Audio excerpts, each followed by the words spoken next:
पण आता हे स्थानिक स्वराज्य संस्थांच्या निवडणुकात जो लखलखाट व्हायला लागला आहे तो बघितल्यावर लोकच वाट बघायला लागलेत असा त्याचा बऱ्याच ठिकाणच्या बातम्या येतात. त्यामुळे हे अवघड आहे. त्यामुळे पुन्हा एकदा TN शेषनसारखा माणूस जन्माला येणं हे अतिशय गरजेचं आहे. उलट पत्रकारांनी ह्याच्यात खोलात जाऊन हा विषय लावून धरला पाहिजे. पत्रकार जेव्हा जास्त खोलात जातात तेव्हा त्यांना डिफेमेशनच्या नोटिसेस येतात. येऊ दे ना. डिफेमेशनच्या केसेस जर पत्रकारांनी खरी बातमी दिली असेल तर पत्रकारांनी डिफेमेशनच्या केसला घाबरायची गरजच नाही. उलट त्या डिफेमेशनच्या केस आहे ना 400 कोटीची डिफेमेशन केस तुम्हाला आली तर तुम्ही तेवढे लोकप्रिय झाला असं त्याचा अर्थ होतो. नाही पण काय होतं राज्य अरुण शौरींचं नाव किती मोठं झालं.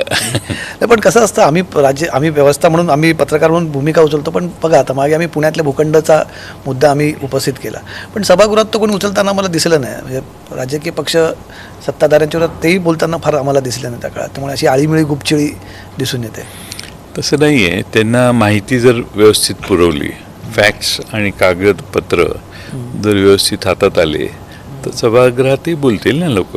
हातात फॅक्ट्स आले नाहीत तर मग बोलणंही मुश्किल होतं. आणि मग समोर 238 लोक आहेत समोर. तुम्ही कुठलीही गोष्ट बोलायला लागायला एखाद्याच्या विरोधात तर तुमच्याकडे हातात फॅक्ट्स असतील तर समोरचे गप्प बसतील.